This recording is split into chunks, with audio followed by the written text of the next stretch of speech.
Good evening, folks. Thank you for joining us. We are going to give it a few moments to allow other attendees to join us from the waiting room.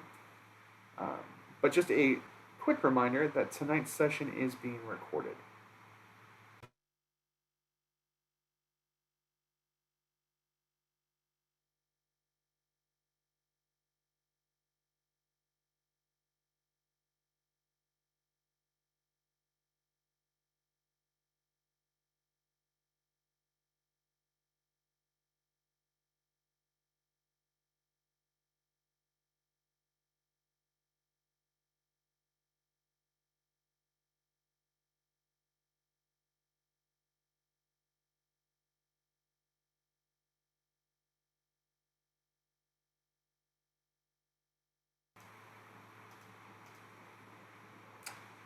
As everyone is joining tonight's webinar, just a quick reminder on how to utilize the Q&A feature at any point throughout tonight's session. It's located at the bottom of your screen.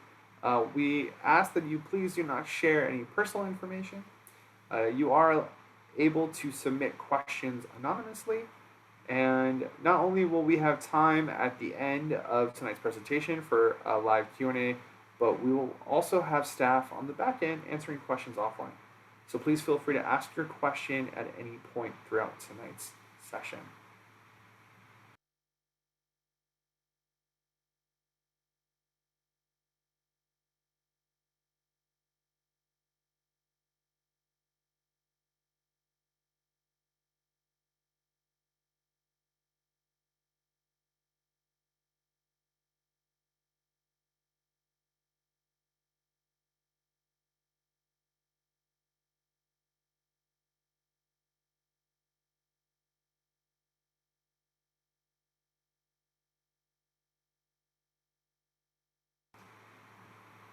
All right, again, good evening, good afternoon, good morning, for wherever you may be joining our session as part of our Homecoming Family Weekend virtual lineup. We are so happy to have you join us to talk about everything students and families need to know about pursuing health professions. My name is Dan Perez. I'm the Assistant Director for the Office of Parent and Family Programs, and I am so happy to be able to welcome two fantastic folks that work with all the health professions on campus and students pursuing those careers and presenting all the information and expertise they have. So without further ado, I'd like to introduce Jade Pearson and Ron Reyes, tonight's presenters. Hello, and thank you everyone for coming. So today we are going to have a great presentation just to cover what we offer here at the Career Center as far as pre-health advising. So the agenda for today is introductions, and then we'll share some resources that we have here at the Career Center for students. We're going to go over Health Beat, which is our pre-health, pre-med student resource. We'll talk a little bit more in depth about pre-health planning, and then we'll cover some final tips. We'll have a few minutes at the end for some Q&A.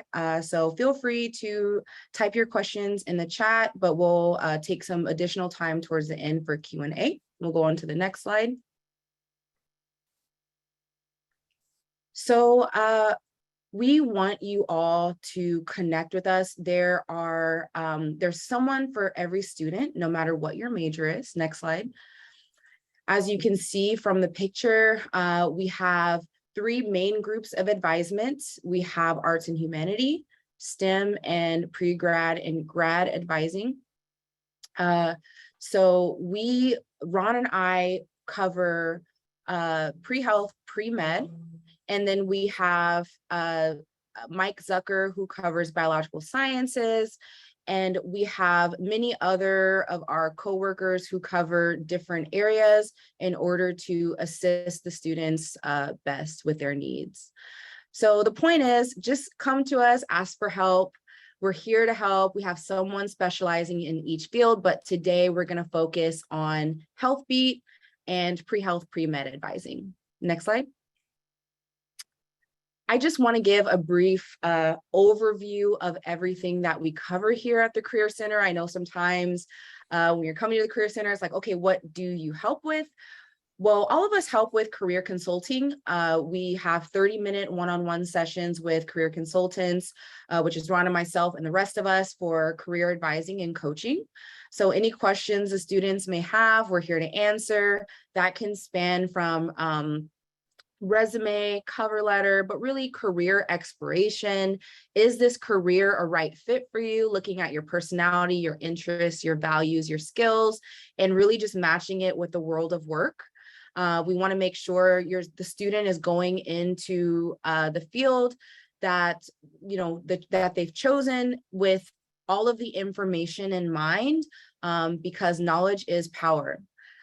We also have virtual career fairs. We just had a career fair last week. We had a couple, or a few rather, we have many different employers. We had over 2,000 students each day attend with many hundreds of different employers.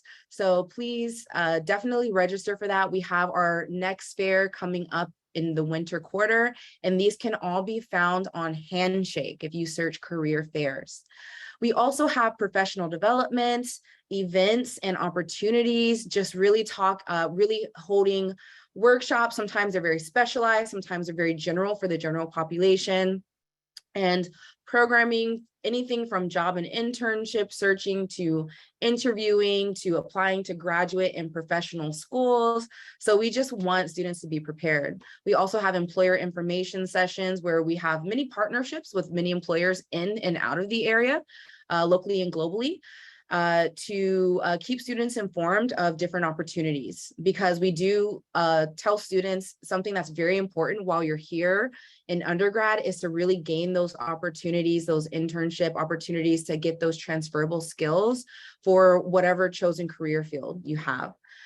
We have on-campus interviewing, as well as online resources. Throughout this presentation, we'll be linking some of the resources that we cover. And all of these can be found on our Career Center website. Next slide. So what is HealthBeat? It's our centralized pre-health advising and resource center. Ron and I oversee about 10,000 pre-health, pre-med students, so about 5,000 each. We meet with many students per day, and we put on many different programs per year. So it's been really fun. And you know what? Let's go back really quick. I'm going to allow Ron to unmute himself in a second. Go ahead and go back one more slide. I realized we didn't introduce ourselves. Let me pause here, and I know our titles are here, but I just want to formally introduce myself. I am the Associate Director of Pre-Health Pre-Med, along with Ron Reyes. My background is I was a neuroscience major. I also graduated from a UC, so I know the struggle of the STEM coursework. In addition to that, I've been here at UCSD for about 8 or 9 months now. Before that, I was at UCLA as a career counselor. And before that, I was actually at a community college for about 5 or 6 years, doing career coaching, academic advising, and outreach. So yeah, that is a little bit about me. I'm going to hand it over to Ron. All right. So, hello. Again, my name is Ron Reyes. I'm the other associate director that works with Jade for HealthBeat. I've been in higher ed probably about 15 years now. I've had various hats throughout the years. Most recently with UCSD, I've been at UCSD almost 4 years now. 3 of those years was in healthcare education. And then I transitioned over to the Career Center. So a lot of my experience comes from working from both an admissions and academic perspective within health professions. And so that's just a quick little tidbit about that, as well as one of the things that my background is in behavioral studies, and I'm also a UC alum as well. I came from UC Santa Cruz, my sister from UC San Diego. So there is a lot of UC representation within the Career Center for sure. Awesome. Thank you, Ron. Go ahead and go forward 2 slides for me. So just to continue on in covering HealthBeat, some of our partnerships include HMP3, which is our pre-medical student org on campus. We'll talk about this a little bit later, but we do encourage our students to join student organizations, clubs, just to stay networked, be in the know about what other students are doing. There are perks of just being involved in community. We also are partnered with UCSD School of Medicine and SCAG School of Pharmacy. Some of the departments we're partnered with is biology, chemistry, psych, etc., as well as the colleges. Ron and I actually met with OChem to help determine taking away a quarter for non-chem majors. So congratulations on my non-chem majors who are taking 3/4 of OChem instead of 4/4. My chem majors and biochem majors, I'm sorry, you do have to do 4/4 of OChem. But yeah, so we were involved in that decision. We also are partnered with many pre-health student organizations. I oversee BPMS, which is Black Pre-Med Society, as well as the TNT, which is a club for transfer students. And Ron oversees LGBTQ, IA plus student org, as well as the HMP3. So HMP3 puts on a large conference every year called MEDS. So we also help with that, and we help gather speakers to be there. So we are just the point of this is we're just richly connected with campus. We try to just stay in the know of everything that's happening so we can keep your student up to date on anything that's happening on campus with regards to pre-health, pre-med. The other thing I want to say, and just if we can go back really quick, the other thing I want to say is we are partnered with the PA school, the physician assistant program, that it will be having their first class, I believe, next cycle. So that's very exciting. I know some of our students are very excited to know that here at UCSD, they can attend the PA program. So have them speak with us. We can definitely cover those requirements, but definitely I would encourage you to check the website just very often to make sure that you're staying up to date, because as we speak, they are updating the program requirements because it is a new program. So that's just very exciting. I wanted to share with you all. Next slide.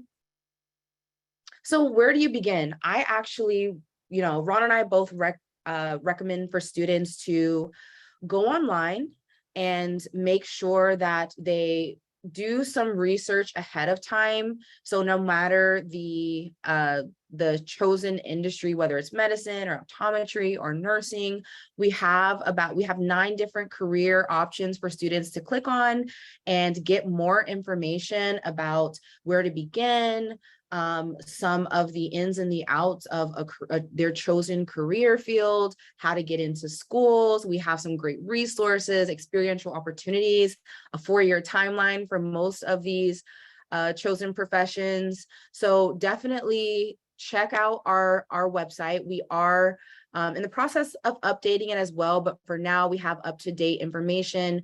We will meet with students afterwards. Of course, the one-on-ones are definitely encouraged, but we do have students look at this first to just have their questions be more tailored and more specific so we can make the best of our 30 minutes. Because as I said, again, we are serving 10,000 students. So we want to make the best of that time. So please access this resource first before making an appointment with us. And I'm going to pause for a moment. I know Ron might have something to add. Ron, I don't know if you had anything you wanted to add. Well, the one thing I do want to say now, the 9 that we list here are really to cover a large basis of the different healthcare professions that students do approach us with, but there's also more than that. So it's a good starting point, but even if you're looking at maybe a few different options within the HealthBeat website itself, you're also able to access the health professions career guide. So it does have some exploratory information if you're not 100% sure if there's a specific profession that you want, or maybe you're thinking of branching out to other options. This is a selection of what we have, but there's also advising and support if you're still not yet decided as well. So I just like to put that out there. No pressure. It's not just these 9 that are listed. There is much more than that, but these are the ones that we typically see the most questions on. And then we help, of course, even with other areas within healthcare. Great, thank you. Next slide, please. So what specifically do we cover with students? First and foremost, we definitely want to help the student explore their chosen profession and field, and just really solidify what that means to them and who they are. I really love to talk with the students and do some self-reflecting, and talk about, again, interests and values and how that aligns with the field, and really just go deep, so students have a lot of awareness on what they're getting themselves into when it comes to their profession. We also like to plan and strategize, and just a lot of times I'll have students write out a 4-year plan or a 5-year plan, and um, just have that ready to go. And I like to just review it so they have the classes or the coursework that they need to take, as well as the extracurriculars that they might want to do. I'll make sure they have the summers in there as well, even if they're not taking classes. Students should still be productive during the summer. I do say, when I meet with my students, I'm like, you do have a life to live. You do have your mental health to take care of, and we'll talk a little bit more about that more a little later.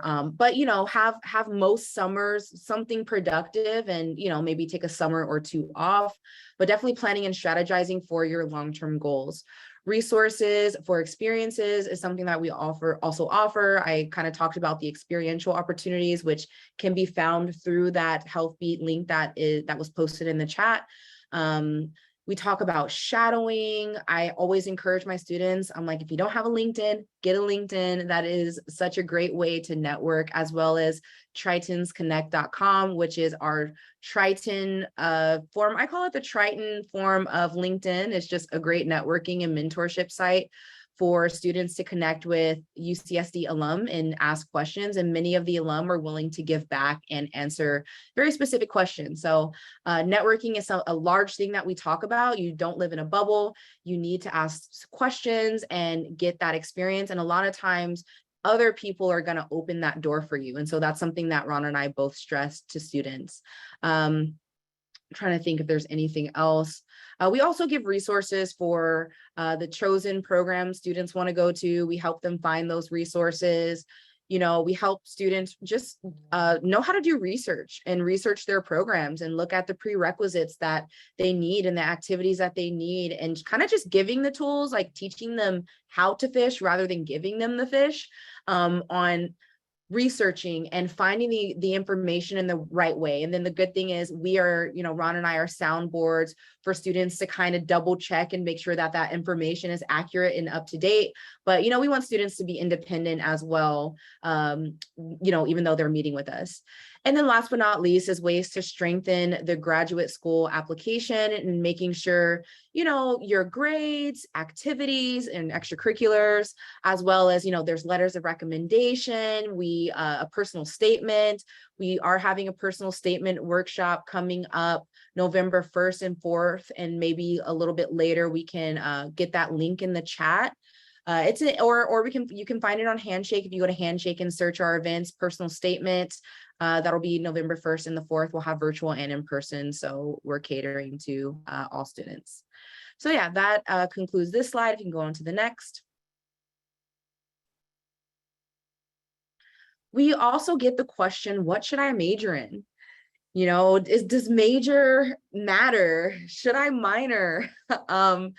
So the answer is students should major in what interests them, and make sure you take the prerequisites that you need for your chosen program or your program of choice. So what that means is, yes, we are going to have many students who are general bio majors, right? Totally fine.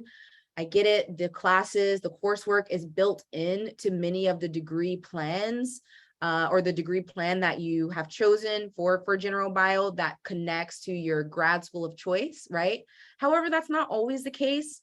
In addition, if the student isn't interested in the additional courses that are needed that are not prerequisites for their grad program, they might not do as well. So we always tell students, just choose a major that interests you, because ultimately you're going to be more interested in it, and consequently you'll probably do better in it.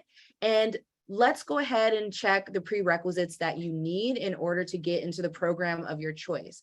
So for example, if you're a nursing student, even if you're a med student and you don't want to do a general bio major, you'd rather do neurobiology or neuroscience, or maybe even psychology or something along those lines, that's totally fine.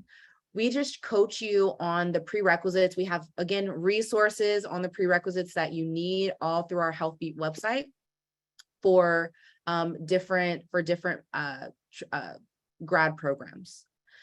So minors are optional and can complement your education. Honestly, I tell students, just make sure if you're going to minor, it aligns with your long-term career goals. So for example, if you want to minor in, I don't know, I'm trying to think, if you want to minor in business and you are a general bio major, right? That could be great, but how does that complement you? Or maybe you want to minor in engineering for whatever reason. I know that's a little much, but if you want to minor in engineering, go for it. But how does that help your long-term goals, right?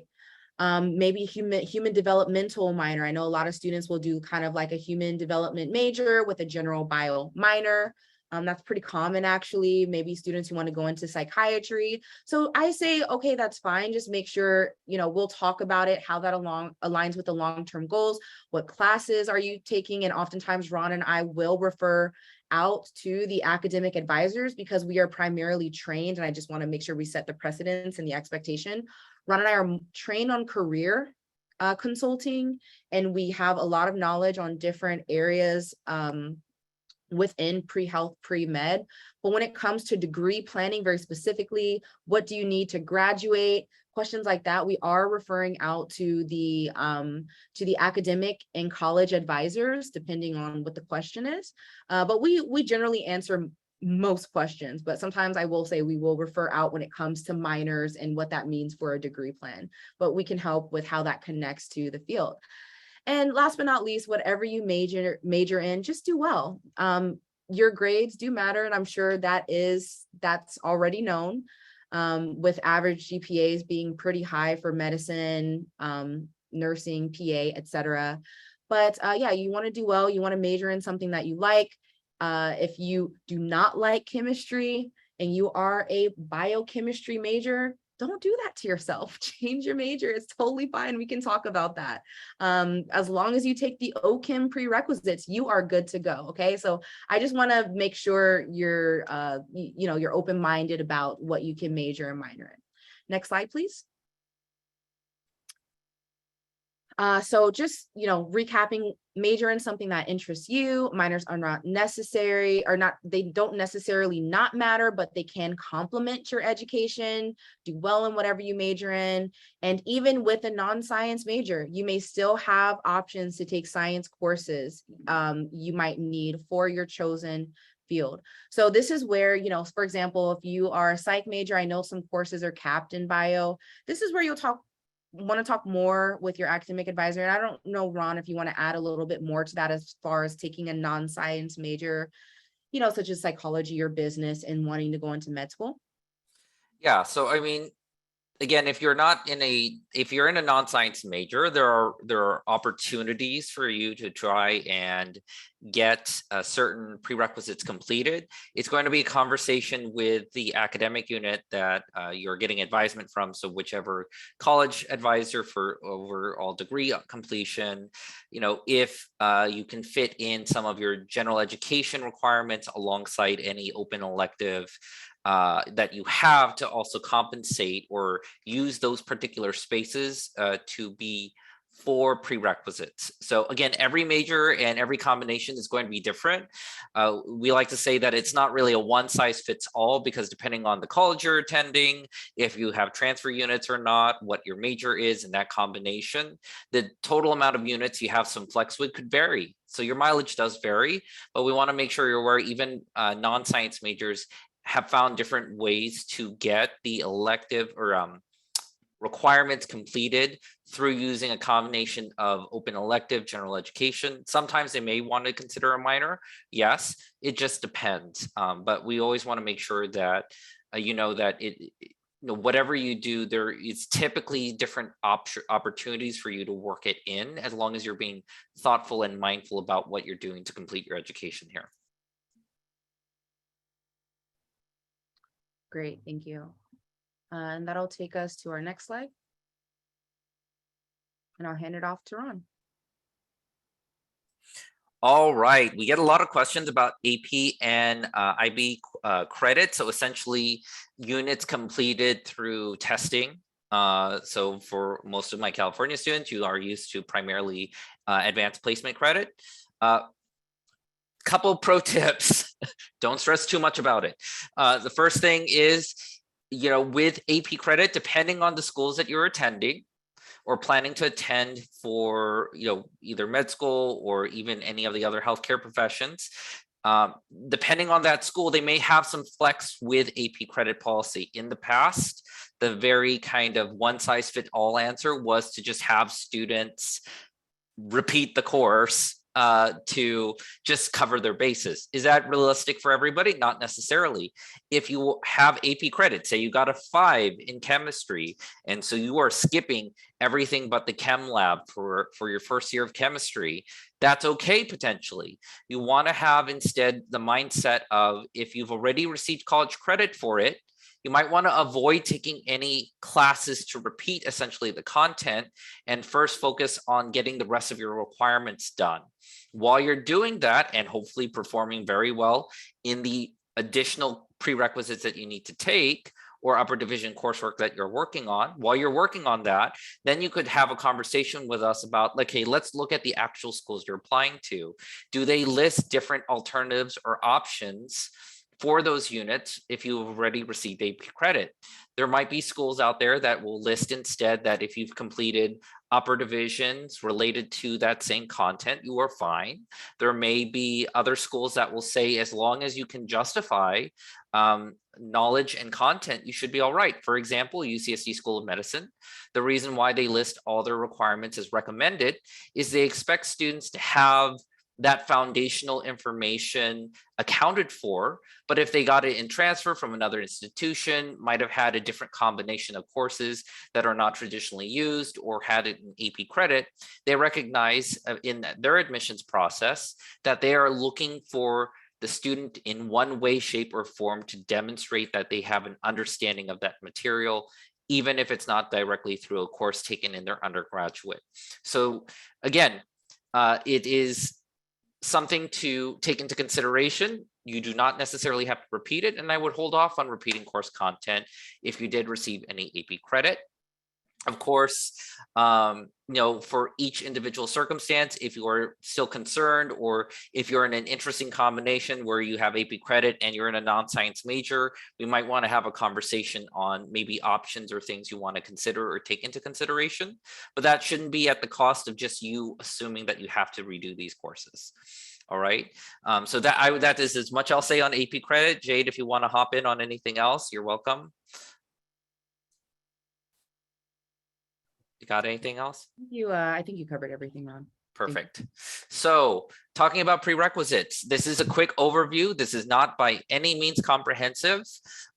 If you are an MD or DO applicant, much like any of the other health professions we list on the HealthBeat website, we have recommendations for how these course contents are fulfilled based off of UC San Diego courses. So this is really to get you into the mindset of understanding the general flow of what prerequisites are when applying into, say, for example, medicine. So common things to see in a medicine application and expected language for prerequisites would be, for example, you'll see a lot of times 1 year of X. So 1 year of biology, 1 year of general chem, 1 year of organic chem, 1 year of statistics or math, 1 year of physics, a biochem course, English language requirement. So what that means is they're looking for a certain amount of completion for these prerequisites. So a lot of times what we'll break it down into is, okay, if it's a science, usually it's for prerequisites, you'll see a year of something plus a lab. That's very common at UCSD. Biochem is different. Biochem is usually just one course that you need to take to fulfill the baseline requirement.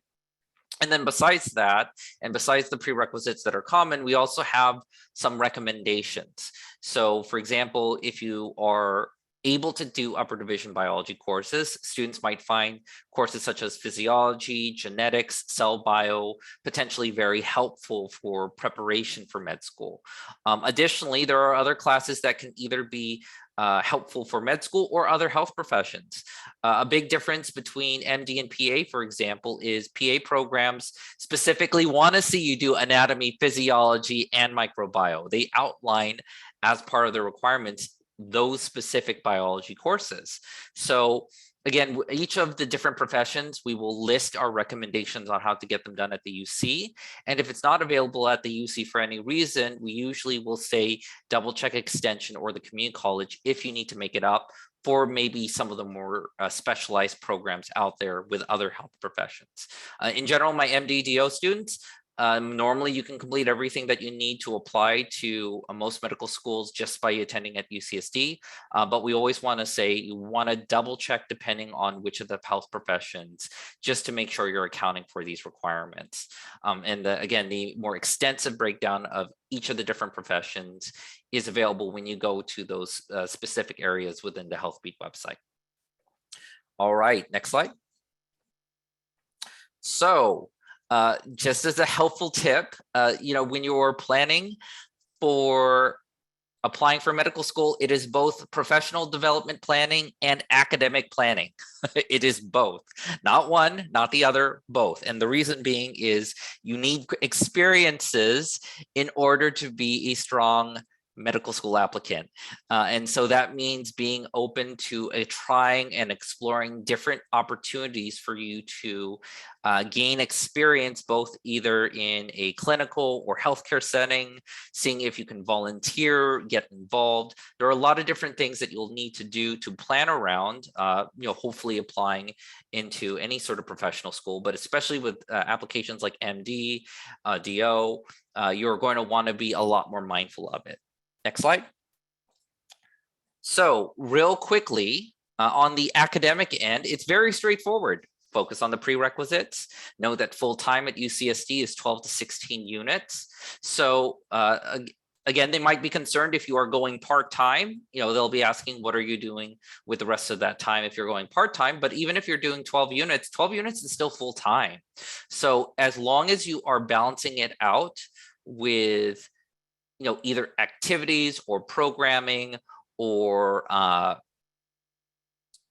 different opportunities for you to gain experience, that's perfectly acceptable to have a slightly less full course load in order to get some of these activities done, because there are quite a few different types of activities students can be a part of to get valuable experience that will make them a better applicant. Some students ask about, actually, we'll go onto that in the next slide. So next slide.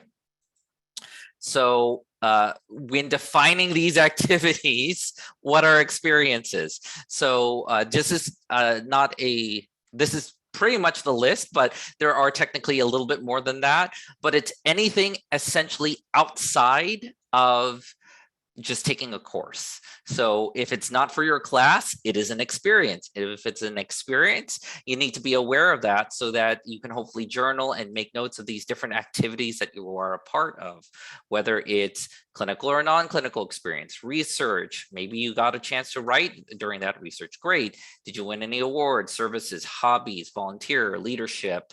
There are just so many different ways you can gain experience, and this is just a limited list to give you an idea of how we define looking at different opportunities to gain experience. But these are some of the things that you want to start incorporating into your thought process when planning and looking at medical school is, am I getting these experiences that are going to be beneficial? Next slide. So quick recap on differences. We don't have to go through a big one, but another frequently asked question that we have is, what is the difference between service and clinical experience? So service is really about a meaningful interaction that is providing a need for a vulnerable community or population. Whereas clinical is really talking about being within hopefully a patient-oriented environment where you are providing medical service or education. So that is the big difference between what is service and what is clinical. Sometimes there is overlap where maybe you are volunteering for an underserved community by providing medical resources and support. That's where they could combine potentially. But a lot of times you want to be aware of the distinction between the two, because sometimes an experience will really lend itself towards one or the other. Next slide, please. And then the other frequently asked question is, do I need research? Honestly speaking, it's not a deal breaker. Okay, so with the other experiences that you have, if you are looking at research, there are plenty of opportunities to have research experience at UCSD, but it should not be at the cost of getting other valuable experiences that you might need in patient care, as well as your academics. So it can be a benefit to you if you can get exposure to different networking opportunities, talking with a primary investigator, i.e. the lead researcher in research, and possibly getting a letter of recommendation. But if you are going to do it, it should be something that you are truly interested in, and not, again, at the cost of everything else that you should be working on for purposes of applying. All right, next slide. So the next thing that I usually just remind everybody is, we're going over experiences, we're going over a review of academics, we're going over the differences. The main reason we want to go over these things is because the key goal here is that ideally when you're looking for mentors and relationships to help you along the way, you are going to find them not only in your academics, you're going to find them in the experiences that you make. You're going to be able to reach out to your instructors, right? There's also going to be student groups. Find an affinity group that is in line with who you are, and you are going to find a sense of community, networking, and mentorship in a very organic and natural way if you do that. In addition, like Jade had mentioned before, there are other student groups that are specific to either affinity or profession or both.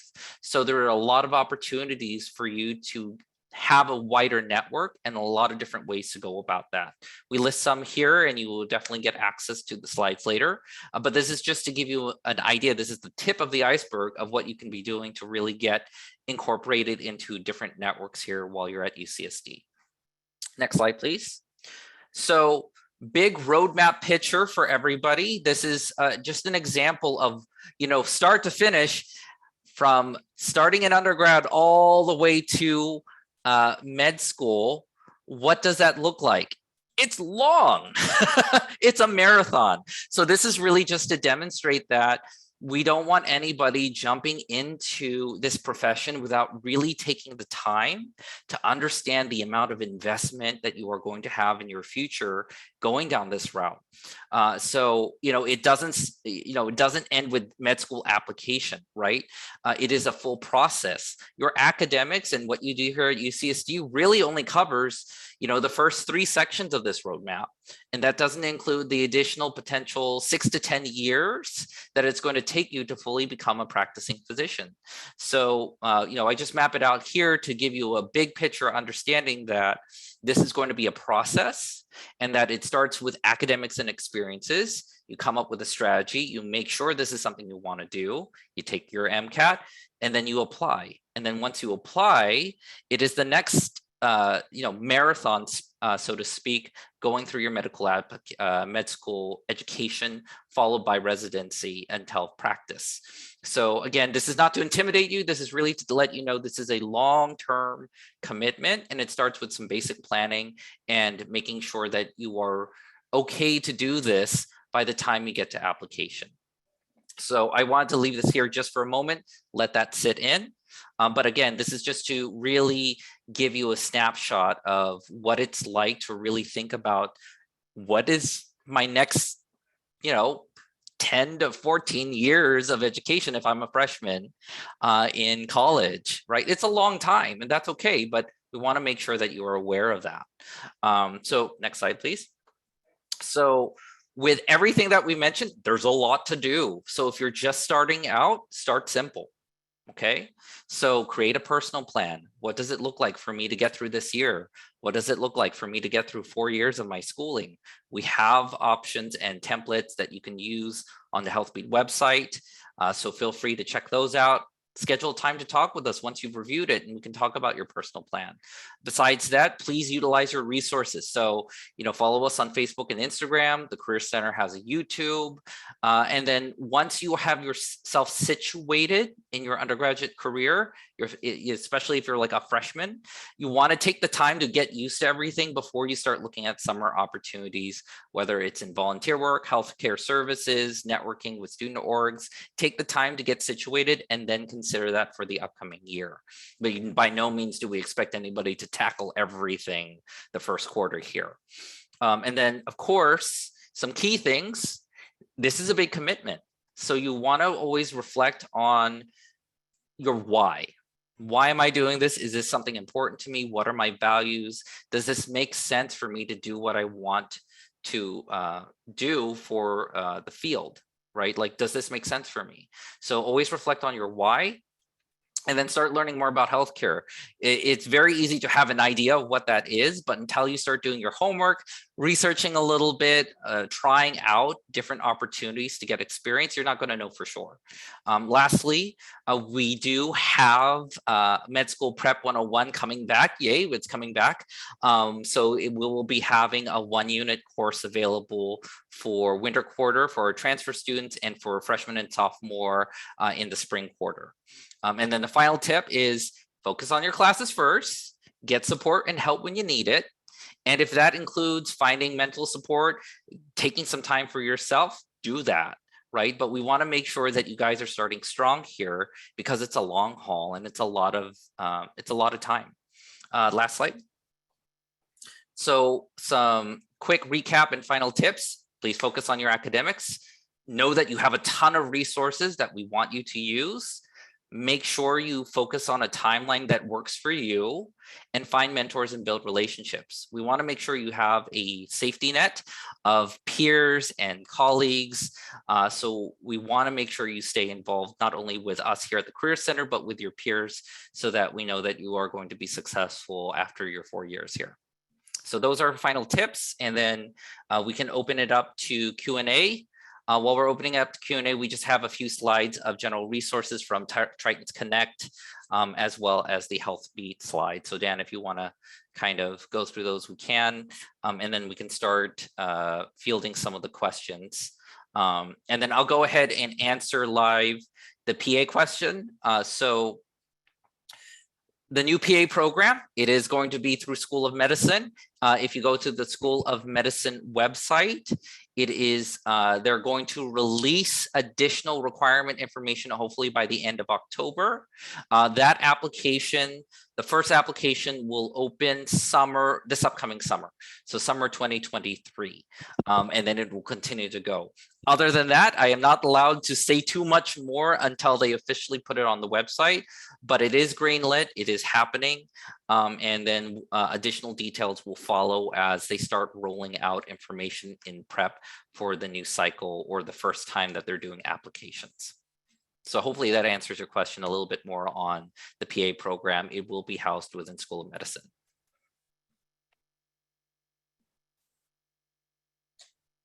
All right. Awesome. Well, I think we're at time. Thank you so much, Ron and Jade. Hey, it's a lot of information because it's a lot the students have to accomplish, and you all made that very evident tonight with how much detail it is for these students to be successful in these health professions, and also a really extensive coverage of how you two support all of the students on campus. So thank you again for spending your time with us. Again, as Ron mentioned earlier, pardon me, a copy of this presentation deck and the recording will be sent out to all those that registered. And folks, thank you so much for attending this Homecoming Family Weekend virtual session hosted by the Office of Parent and Family Programs. Please stay connected with us. You can do that by visiting our website, emailing us at the address on screen, or giving us a call to our helpline, following us on social media at the accounts listed.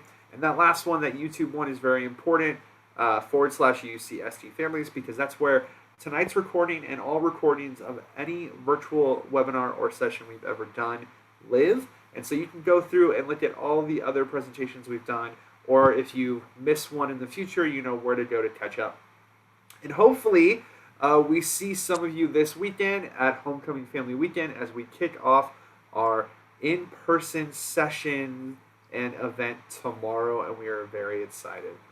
So, again, thank you so much for attending, and we hope that tonight was just a good nugget of information for all there is when it comes to health professions and pursuing them here at UC San Diego. So, thank you. Thank you, Dan. Have a good one. Bye, everyone.